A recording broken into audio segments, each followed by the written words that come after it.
In the autumn of 2017, I was a 17-year-old high school junior, armed with a sharp tongue and a complete lack of survival instincts.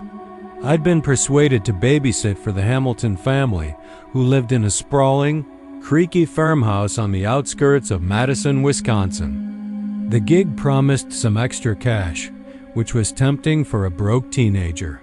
But spending Halloween night in the middle of nowhere was far from my idea of a good time. The farmhouse itself was a horror movie cliché come to life. Warped wooden. Floors groaned underfoot, dim lights flickered ominously, and the nearest neighbor was miles away. The backyard stretched into an endless sea of cornfields, their dry stalks rustling in the chilly October breeze. Even the jack-o'-lanterns on the porch, their carved faces glowing with eerie menace, seemed to mock me as I stepped inside. Hamilton kids, Megan 6, and 8-year-old twins Ryan and Max were buzzing with sugar-fueled excitement, having already torn through most of their Halloween candy. Their eyes sparkled with mischief as they begged to watch a scary movie. "No way," Megan protested, clutching her stuffed bunny. "Those are too spooky." After some back and forth, I rummaged through the Hamilton's sparse DVD collection and settled on Coraline, a film creepy enough to match the Halloween vibe, but tame enough for the kids. As the movie's unsettling button-eyed characters filled the screen, I sank into the couch, hoping for a quiet night. About 20 minutes in, the piercing ring of the landline shattered the calm. It was an old satellite phone, the kind rural families used for emergencies, hanging on the kitchen wall with a blank caller ID. The kids stared at me, expectant, as I dragged myself up to answer. "Hello?" I said, my voice tinged with irritation. Silence greeted me, but I could hear faint, raspy breathing on the other end. Rolling my eyes, I muttered, "Very funny." "Goodbye," and hung up, chalking it up to a Halloween prank. I returned to the couch, brushing off the unease prickling at the back of my neck. 5 minutes later, the phone rang again. This time, a low, gravelly voice whispered, "I'm watching you." A nervous laugh escaped me, though my stomach churned. "Nice." "Try," I shot back.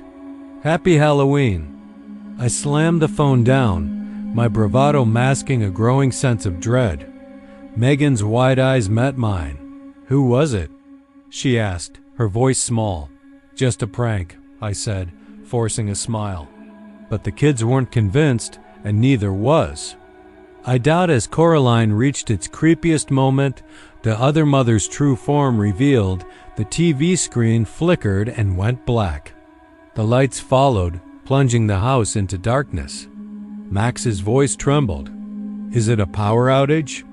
I grabbed my phone, its flashlight casting a weak beam. "Probably," I said, trying to sound confident. "I'll check the breaker." The breaker box was, of course, in the basement, a horror trope so blatant I almost laughed. The wooden stairs creaked under my weight as I descended, the air growing colder and heavier with each step. Cobwebs clung to the corners, and the shelves were coated in dust. My flashlight swept over the breaker box, but every switch was in place. No tripped circuits. That's when I heard it, soft, deliberate footsteps above me. Heart pounding, I raced back upstairs to find the kids huddled on the couch, their faces pale in the glow of my flashlight. The landline rang again, its shrill tone cutting through the silence. "Don't answer it," Megan whispered, clutching her pillow, but I had to know. I picked up the phone, my hand trembling. "You really shouldn't have gone downstairs," the same raspy voice hissed. My blood ran cold. "Who is this?" I demanded, but the line went dead. I turned to the kids, forcing calm into my voice. "Let's stay in one room, okay? It's just a silly Halloween prank." Ryan's eyes narrowed. "A prank?" he asked skeptically. I nodded, though I didn't believe it myself. I locked every door and window, double-checking each one, then ushered the kids into the master bedroom. "It's a camping adventure," I said, trying to make it fun, but the tension in the air was suffocating. I propped a chair under the doorknob and sat on the bed, my phone clutched tightly. Reading might calm them, I thought, but the books were in the living room. I told the kids to lock the door behind me and only open it for my voice. Downstairs, my flashlight beam caught something chilling. Muddy footprints trailing from the back door locked. I was sure through the kitchen and into the hallway. My heart thundered as I followed them, each step confirming a terrifying truth. Someone had been inside.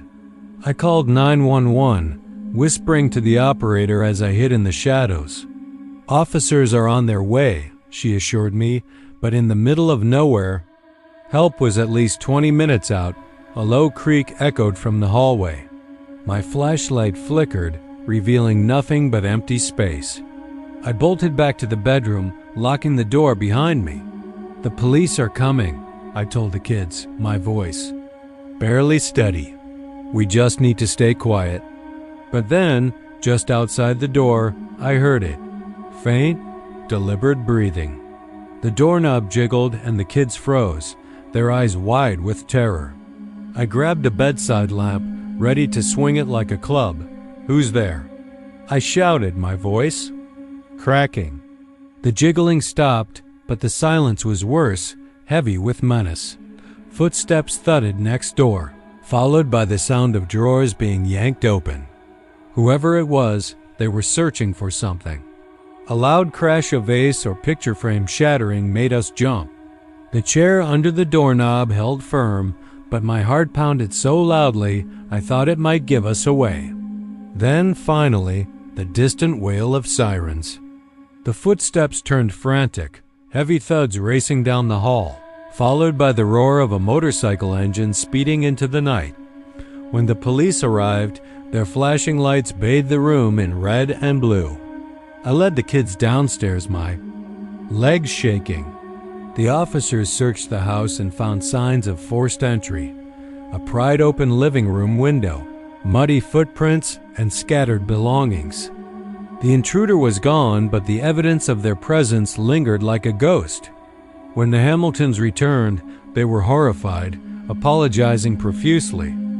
I couldn't stay another minute. Driving home, the adrenaline faded, leaving me drained and haunted. That night reshaped my view of Halloween, turning it from a playful holiday into a reminder of real-world terrors. The scariest monsters, I learned, aren't in movies. They're the ones lurking just outside your door. Story 2. The guardian dog in Tennessee in the fall of 2018. I took a babysitting job for the Petersons, a kind family living in a picturesque countryside home near Nashville, Tennessee. Their cozy, rustic house was surrounded by towering pines, their needles carpeting the ground in a soft, fragrant layer. The crisp air carried the scent of damp leaves, and crickets sang in the distance. I was there to watch their toddler, Lily, a cheerful 3-year-old with a contagious giggle, and their massive German shepherd, Rufus, whose soulful brown eyes and wagging tail instantly won me over.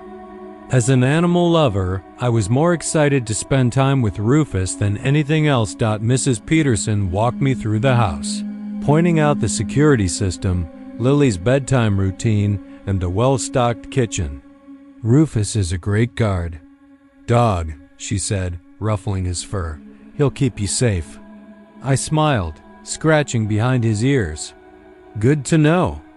After the Petersons left, the house settled into a peaceful quiet. Lily was a dream, entertained by her stuffed bunny and a stack of picture books. By 8:30, she was fast asleep, and I curled up on the couch with a mug of tea, the fireplace casting a warm glow across the room. Rufus sprawled at my feet, his steady breathing a comforting presence. Outside, the woods were pitch black, the kind of darkness that swallows light whole. As I sipped my tea, Rufus suddenly tensed, his ears perked and his body rigid. A low growl rumbled in his throat, his eyes locked on the sliding glass door leading to the backyard. I followed his gaze but saw only the faint outline of swaying trees.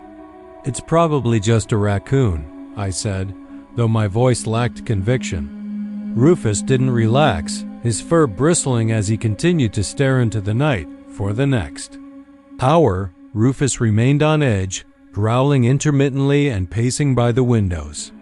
My attempts to dismiss his behavior grew weaker as unease settled in my chest. While grabbing a snack from the kitchen, I noticed smudges on the glass door-framed handprints near the bottom, too large to belong to a child. Beneath the doorframe, in the dirt outside, were unmistakable footprints. My throat tightened. I locked the door, double-checking every window as Rufus shadowed my every move.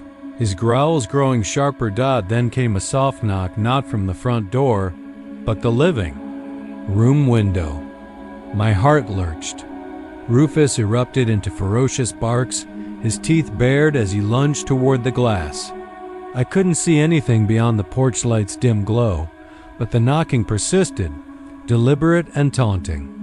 I dialed Mrs. Peterson, but her phone went to voicemail. Next, I called 911, whispering to the operator as Rufus's barks echoed through the house. "Someone's outside," I said, my voice trembling. "They're knocking on the window." The operator promised a patrol car, but they were 20 minutes away. The knocking stopped, but Rufus's growls didn't. I checked on Lily, who was still asleep, her bunny clutched tightly. From her window, I caught a glimpse of movement, a tall, shadowy figure weaving between the trees at the edge of the yard, something glinting in their hand. A flashlight? A weapon? I couldn't tell. I ran downstairs, grabbing a wooden broom. As a makeshift weapon, Rufus stood guard at the back door, his barks so fierce they shook the air. Through the glass, I saw the figure approaching, their hood obscuring their face. My heart pounded as I braced myself, Rufus's growls a steady. Warning. The figure stopped, startled by Rufus's ferocity, and dropped something, a flashlight, that clattered to the ground. Sirens wailed in the distance, and the intruder bolted into the woods, vanishing as the patrol car's lights flashed through the windows. I opened the door for the officers, my hands still shaking. They found the flashlight and confirmed footprints around the property, but no sign of the intruder. When Mrs. Peterson returned, I recounted everything, from Rufus's warnings to the shadowy figure. "Rufus saved us," I said, scratching his ears. He wagged his tail, his eyes calm now. "That night taught me that while locks and alarms are vital, nothing compares to the instincts of a loyal dog." The figure stopped, startled by Rufus's ferocity, and dropped something, a flashlight, that clattered to the ground. Sirens wailed in the distance, and the intruder bolted into the woods, vanishing as the patrol car's lights flashed through the windows. I opened the door for the officers, my hands still shaking. They found the flashlight and confirmed footprints around the property, but no sign of the intruder. When Mrs. Peterson returned, I recounted everything, from Rufus's warnings to the shadowy figure. "Rufus saved us," I said, scratching his ears. He wagged his tail, his eyes calm now.